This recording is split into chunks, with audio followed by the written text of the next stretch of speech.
In late 2019, whispers began. This wasn't just another virus.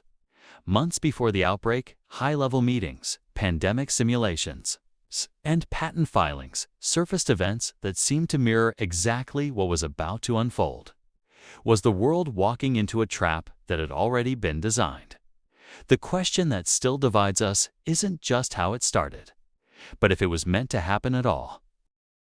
Just weeks before the first confirmed case, global leaders and health experts gathered in New York for Event 201, a high-profile simulation of a deadly coronavirus pandemic. They modeled economic collapse, supply chain failure, and social unrest. Critics ask, was this preparation or rehearsal? Officials insist it was prudent planning, yet the eerie similarity between the exercise and reality left many deeply unsettled. Digging into public records, researchers found patents for coronavirus-related technologies filed years before 2019. Some date back to the early 2000s. Others were updated shortly before the outbreak. Skeptics argue this proves prior knowledge and preparation, while scientists explain such patents are standard in virology. Part of ongoing research to develop treatments and vaccines long before any crisis hits. In late 2019, doctors in Wuhan tried to raise the alarm only to be silenced. One whistleblower, Dr. Li Wenliang, warned colleagues about a SARS-like virus, but was forced to retract his statement. He later died from COVID-19. His story became a symbol. Did authorities suppress information to allow the virus to spread? Or was it a chaotic response to an unknown threat? The Wuhan Institute of Virology stood just miles from the first outbreak. It was known to study coronaviruses collected from bats. Some investigators suggested the virus may have accidentally escaped during research possibly engineered or modified. Lab workers fell ill in late 2019, reports claimed, but others say the evidence points firmly to a natural origin in wildlife markets. Two stark possibilities, one uncertain truth. Documents revealed research into gain-of-function experiments work that makes viruses more transmissible or dangerous. To study future threats. Funding links between international bodies and the Wuhan lab were uncovered. Critics called this dangerous meddling with nature. Supporters argued it's essential for prevention. If such research was underway, did it go wrong? Or was it part of a bigger plan? Within weeks, nations across the world implemented identical measures: lockdowns, mask mandates, border closures. Never before had governments acted in such perfect unison. Some called it coordinated global leadership. Others saw it as proof of a preset agenda. How could policies be drafted and rolled out so quickly unless the framework already existed? The speed itself became part of the mystery. In the months before the outbreak, wealthy investors moved billions out of vulnerable markets. Hedge funds positioned themselves to profit from the coming crash. Reports of unusual trading activity emerged, trades that only paid off if a global disaster struck. Was this insider knowledge? Or just smart reading of economic risks? The timing was too precise for many to accept as coincidence. The World Health Organization declared a pandemic on March 11, 2020.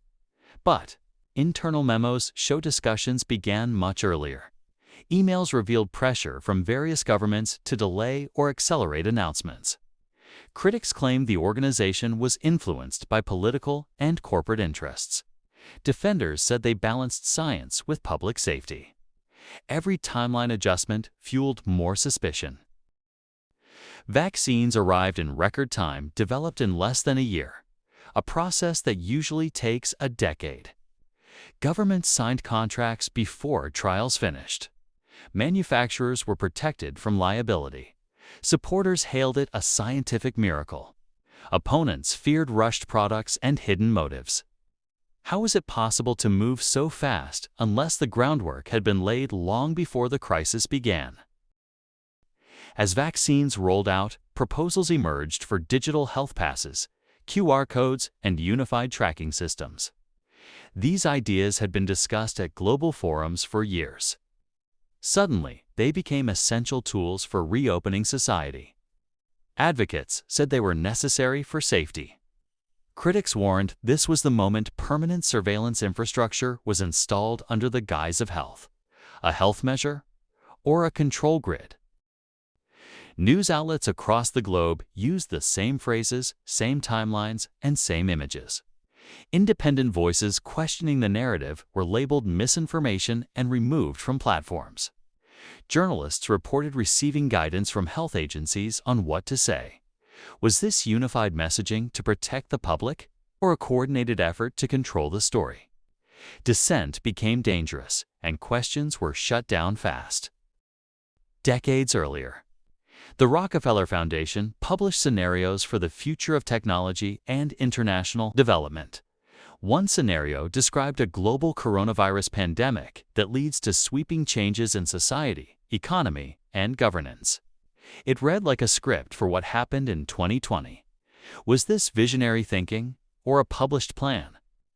The document became one of the most cited pieces of evidence in the debate. "I saw the models in 2018, says a former intelligence analyst, speaking anonymously. We were briefed that a respiratory virus event was inevitable and that it would be used to reshape global systems. I didn't believe it then, till I watched every single prediction come true. Officials dismissed such claims as speculation, but for those on the inside, the patterns were impossible to ignore." A virologist who worked in international labs recalls, "We were told to prioritize coronavirus research above all else, years before 2019. Funding flooded in. We were told this would be the big one. I asked why, and was told just follow the money." Their account suggests the scientific community was preparing long before the public knew anything. Preparation or anticipation. The UK's official COVID-19 investigation found that pandemic planning had been scaled back in the years before. 2020. Key stockpiles of equipment were depleted. Yet documents also showed exercises had modeled exactly this scenario. The inquiry concluded failures were due to neglect, but critics argue the gaps were deliberate, designed to ensure the crisis would be severe enough to justify drastic change. U.S. congressional reports highlighted how funding for pandemic preparedness was cut, while at the same time, contracts were issued for vaccine development platforms. "We were simultaneously unprepared and overprepared," one senator noted. It makes no sense unless you realize the goal wasn't prevention. It was management of an event that was expected. Conflicting findings deepened the confusion. European investigations revealed that joint procurement agreements were signed months before the outbreak, ready for a health emergency. Borders were replanned, travel systems overhauled. Reports said these were standard updates, but the timing aligned perfectly with the crisis. "It's as if the machinery was waiting for the switch to be flipped," said one EU advisor. A leaked document from a major consultancy outlined how to manage public behavior during a pandemic. It recommended fear-based messaging, gradual restriction of freedoms, and constant reassurance. It was dated 2010. When identical strategies appeared in 2020 guidelines, alarm bells rang. Was this a manual for crisis management, or a blueprint for social control? Early in the crisis, the World Economic Forum launched the Great Reset, a plan to rebuild the global economy after the pandemic. Leaders spoke of using the crisis as an opportunity for transformation. Supporters said it was vital change. Critics claimed it proved the pandemic was a catalyst for pre-planned economic overhaul, a crisis as opportunity, or crisis as strategy. Bill Gates had spoken for years about the danger of pandemics, investing billions in vaccines and global health initiatives.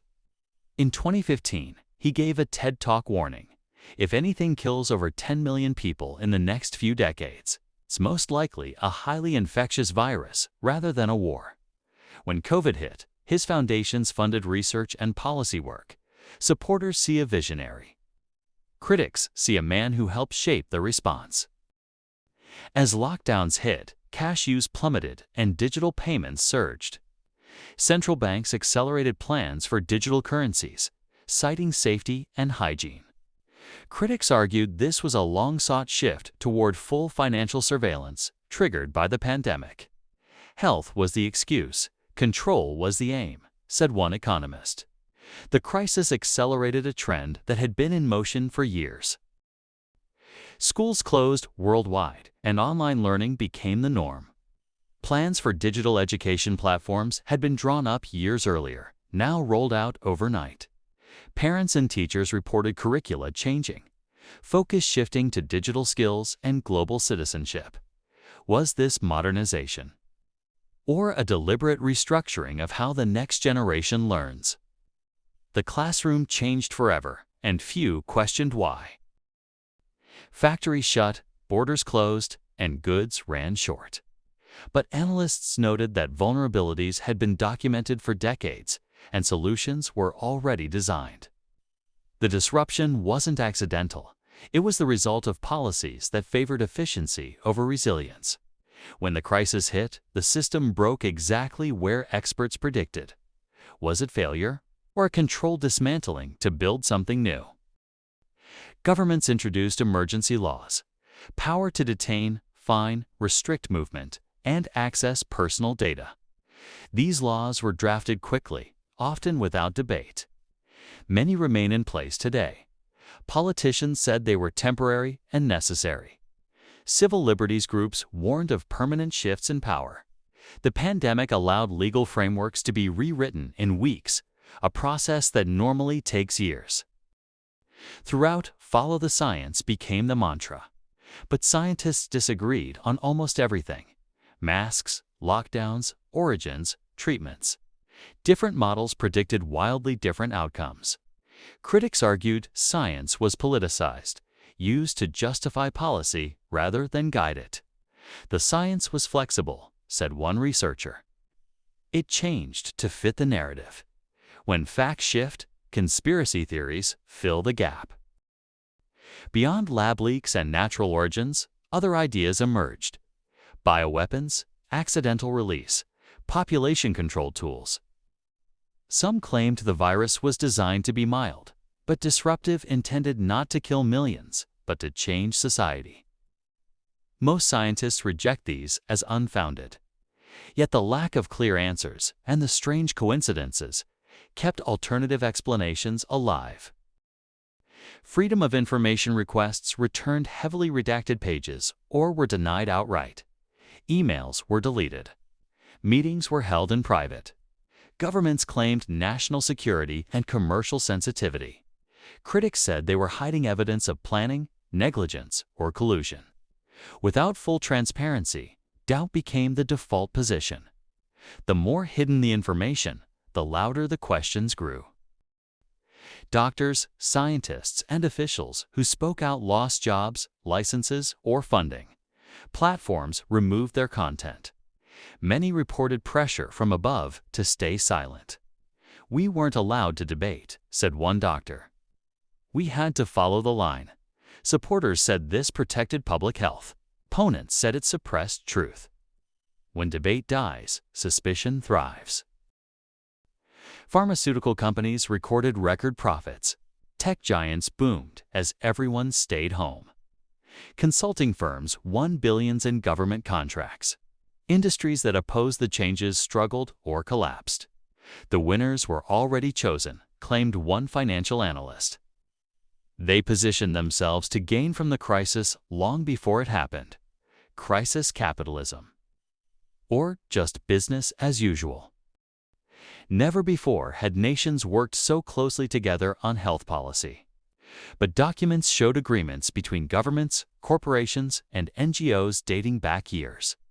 Shared goals, shared research, shared strategies. Was this global cooperation at its best? Evidence of a shadow government shaping events beyond democratic control. The lines between public service and private interest blurred completely.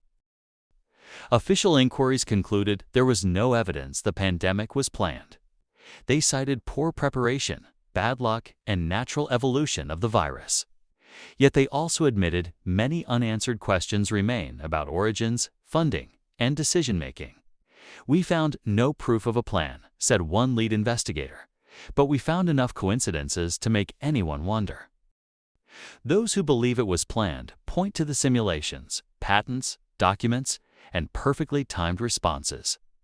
They argue that the pandemic solved problems powerful groups wanted solved.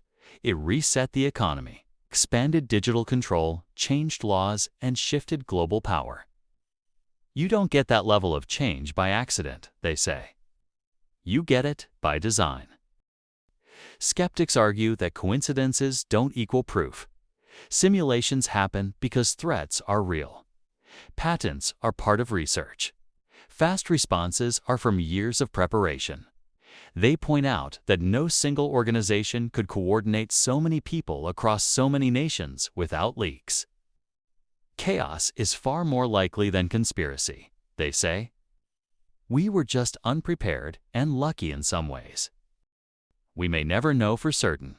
The evidence is incomplete, the testimonies conflicting, the motives complex. What we do know is that the world changed forever in 2020, and the debate over whether it was planned will shape how we prepare for the next crisis. Was it a natural disaster or a blueprint put into action? The answer lies somewhere between what we know and what we are yet to discover.